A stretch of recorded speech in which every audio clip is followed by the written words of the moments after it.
ભાઈઓ બહેનો માતાઓ દીકરીઓ વડીલો બાળકો જય મહાદેવ જય માતાજી જય ખોડિયાર। 18 વર્ષને મારો બ્રાહ્મણનો આત્મિક આશીર્વાદ છે। તમારા હાથથી તમારા મોઢા ધોવાઈ જાય। ખૂબ આગળ આવો, ખૂબ પ્રગતિ કરો, તમારા બાળકોને ભણાવી ગણાવીને હોશિયાર બનાવો। એ જ મારે ખાસ કહેવાનું છે। બાળકો ભણવા જાઓ તો મા બાપની ઇજ્જત આબરૂ હાસવજો। મા બાપથી જગતમાં કોઈ ઊંચું છે નહીં બેટા। તે માટા બંધાવી તમને ભણાવે છે, તમે પછી કાલ સવારે દગો આપીને જતા રહ્યો। મા બાપનું ના માનો તો તમે દુનિયામાં આવ્યા ના આવ્યા કહેવાઓ।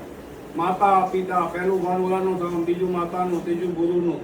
ગુરુ ગોવિંદ દોનો ખડે હે કિસકો લાગુ પાય। તો 12 બીજના કાળિયા ઠાકરે કીધું ભગવાને કે ગુરુ કો વંદન કરો। સાચા ગુરુ મળે, સતગુરુ મળી જાય તો તમને ક્યાંય ને ક્યાંય પોકાડી દે બેટા। અને એવા ખોટા ગુરુ મળી જાય તો તમને ક્યાંય ને ક્યાંય ડૂબાડી બી દે। એટલે જન્મે બ્રાહ્મણ નથી, એના કર્મ કરે તો બ્રાહ્મણ, નગર બ્રહ્મ રાક્ષસ। કર્મથી લોકો મહાન બને। જાતિ કોઈ બી હોય, પછી ચાહે કોઈ બી જાતિ હોય, કર્મ સારા હોય તો બ્રાહ્મણ જ છે। કર્મ અધીન છે બધું। કર્મને સંગાથે રાણા મારું કોઈ નથી। કર્મ પ્રધાન છે। એટલે તમારા બાળકોને ખાસ કહેવાનું છે, 18 વર્ષના બાળકોને, દીકરીઓને, મા બાપની ઇજ્જત હંમેશ માટે રાખજો। મા બાપ કે પ્રમાણે હાલજો હંમેશ માટે। મા બાપને હાંસવી લીધા તો તમારે ક્યાંય જવાની જરૂર નથી। તમને 8 કલાક મહેનત કરતા કાંઈ મળતું ન હોય તો આમાં નંબર આપેલો જ છે। કોઈને સાપી દોષ, નાગ દોષ, સર્પદોષ, અસર્પદોષ, ધરણી યોગ, કોઈ બી તકલીફ હોય, કોઈ મેલું મૂકેલું હોય, કુટુંબનું જ હોય વધારે કા પાર્ટનરનું હોય, સમજી લેજે, ખાસ ધ્યાન રાખજે। હંમેશ માટે અણભક્તોને બધાને ખાસ કહેવાનું છે, આમાં નંબર આપેલો છે। કોઈને બાળ બચ્ચા ન થતા હોય, 2 મરણ બનતું ન હોય, કોર્ટમાં કેસ ચાલતો હોય, કોઈ બી પ્રશ્ન હોય, એ ટુ ઝેડ બધાય આમાં આપેલો છે નંબર ખાસ। જ્યોતિષની મારી કોઈ ફી નથી। 5 કલાક મારી પાસે બેહો, ગમે એટલા પ્રશ્ન પૂછો તો એને ઉપયોગ લેતો નથી। એની કોઈ પૂજા કરાવવાની આવે તો વિધિ કરવામાં આવે। તમે એમ કહો મારે કથા કરી જાઓ, કથા વાંચી જાઓ, ભાગવત વાંચી જાઓ, 9 દિવસની 7 દિવસની ભાગવત વાંચી જાઓ, 9 દિવસની રામાયણ વાંચી જાઓ, એનો તમે મને પ્રેરણા પૈસો આપો તો નથી લેતો। જ્ઞાન, કોઈના જ્ઞાન માનું દૂધ છે, એને પીવો, એને વેચતો નથી। આ તો બ્રાહ્મણને બેહારવા પડે, એની દક્ષિણા આપવી પડે, એટલે પૂજાપો લેવામાં આવે છે, તો જ તમને ફળ પ્રાપ્તિ થાય છે। અણભક્તો ખાસ ધ્યાન રાખજો। હંમેશ માટે આપણી ગાય માતા રોજની 50,000 કથાખાને જાય છે। 18 વર્ષને કહું છું, જાગી જાયજો। 90-95% જાગી ગયા છે, 5% બાકી છે। 18 વર્ષ જાગી જાઓ। કોઈ હિન્દુ, કોઈ મુસ્લિમ, કોઈ ઈસાઈ, કોઈ પંજાબી એમ નહીં કરતા। માનવ ધર્મ એ સાચો ધર્મ છે। સત્યમ શિવમ સનાતન ધર્મ, એક જ માન, એક જ બાપ ને એક જ ગુરુ। બધા જાગી જાઓ। આપણી ગાય છે, આપણી માં છે। આપણી માની હત્યા થતી હોય એની અંદર આપણી સામે, અને આપણે બધા જોયેલી, તો આપણી જિંદગીને ધિક્કાર છે। એક હાથે ચાલી ન પડે, બધા ભેગા થાય। અને આ સરકાર તમારી રહી નથી, સરકાર વેચાઈ ગઈ છે। કામ કે એકલું જ કામ કરે છે। આ 3 વ્યક્તિએ ચોરીનું નામ બી આવી ગયું છે। કોને ચોરી કરી નથી કરી બધાને માટે નામ આવી ગયા છે। એ બધી જાગૃતિ વસ્તુ થઈ ગઈ છે। એનો એકાર હતો બધાનો મારે આમજી ઉતાર્યો છે, અને 24 કલાકની અંદર બધો ઉતારી બી દેશે। અને મારો રામ, મારો હનુમાન, મારો શિવ છોડશે નહીં। પાપ છોડે પણ પાપ નહીં છોડે। ભગવાનના મંદિરમાં બધે તમે છે સળજો, પણ ભગવાન તો બધું જોવે છે। ભગવાન તમને મારતા નથી, 7 વાર સુધરવાનો મોકો આપે। 7 વાર ન સુધરો તો 8મી વાર બીજા પાસે મરાવી નાખે છે। અણભક્તો ખાસ ધ્યાન રાખજો, અમારે તમને ખાસ કહેવાનું છે। પોતે ભગવાન તો મારતા નથી, તમે 7 વાર ન સુધરો તો 8મી વાર બીજા પાસે મરાવે છે। પોતે તો મારતા જ નથી। માં છે, ગાય માતા તમારા ઘરે આવે છે તો એ એમ નથી ખાવા આવતી, તમારા ઘરે આવે છે જોવા। કોઈ કાનુડો જન્મો છે, પણ બધા કસર જન્મા છે, બળીઓ લઈને વહાય થાય કે માં તમને એક હિંગરું મારે કાઢી નાખે, પણ માં કોઈને મારે નહીં। માં છે ને એ જગત જનની છે। માં છે એ મમતાનું ઝાડ છે।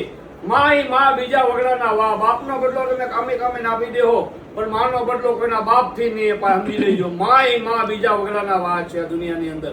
પણ માં સામે પાછી એવી હોવી જોઈએ।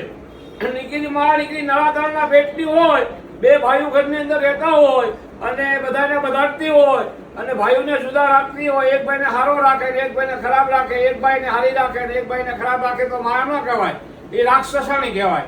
આ ખાસ ધ્યાન રાખજો ભક્તો, ખાસ યાદ રાખજો। વારો દવો કરતો હોય માં ન કહેવાય, એ ડાકણ કહેવાય। ખાસ તમને મારે કહેવાનું છે બધાને, ખાસ જાણી લેજો હંમેશા માટે। કેટલું જીવન જીવવું જરૂરી નથી, જીવન કેવી રીતે જીવવું જરૂરી છે।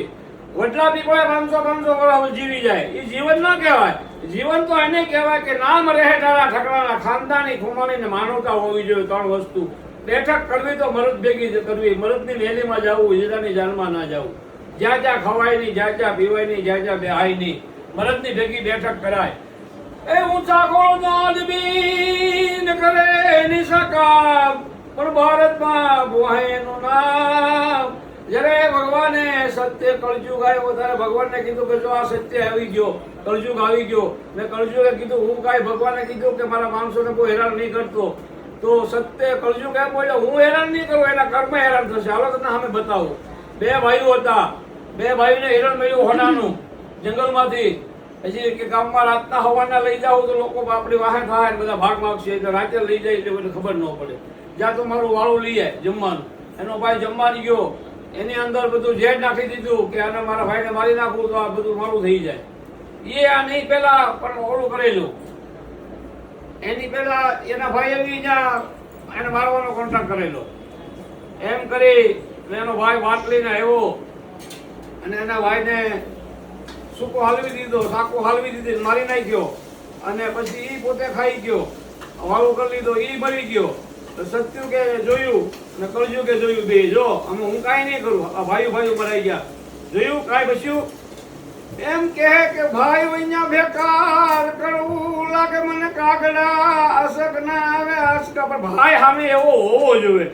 ભાઈ નીકળો નળાતાર હોય ને રોજ જતો હોય, એની પરસાઈ તમને હેરાન કરતી હોય તો એ ભાઈને હું મહી મારું. ખાસ ધ્યાન રાખજો ભક્તો, 18 વર્ષને મારે તમને કહેવાનું છે. ખાસ સમજી જાયજો, જાગૃતિ થઈ જાયજો. ભાઈ હોય કે બાપ હોય કે હાથ ખોટનો છોકરો હોય, તમારા કૈયામાં રો રહેતો હોય તો એને ઈવન ગો કરાય. ખાસ ધ્યાન રાખજો. હંમેશા માટે કહેતો આવું છું ને કહું છું, ખાસ યાદ કરી લેજો. આજે રામના રામ રમાડ્યા, એ રામે પૂછ્યું તું કેમ હારી ગયો? રાવણે સરસ જવાબ આપ્યો, તારી કરતા મારી 10 માથા છે, તારી કરતા મારી પાસે સેના મોટી છે, તારી કરતા મારી પાસે વૈભવ મોટું છે, મારી લંકા મોટી આખી સોનાની લંકા છે, સમજી લેજે. હું તારી કરતા બધી રીતે જ્ઞાનમાં મોટો છું, પણ તારી એને તારો ભાઈ લક્ષ્મણ ઉભો રહ્યો ને મારી એને મારો ભાઈ ન ઉભો રહ્યો એટલે હું હારી ગયો છું. એટલે યાદ કરજે. ભાઈઓ એને કહેવાય કે સાથે ઉભા રહે, સાથે જાય, એક મળી હળી મળીને કે રે, એને ભાઈઓ કહેવાય. ભાઈઓ તમને રોજ જગતા હોય, તમારું ખાઈને તમારું શોધે, એ ભાઈને મળી મરી દેવાય. ઓમ નમો નારાયણ, જય સિયા રામ.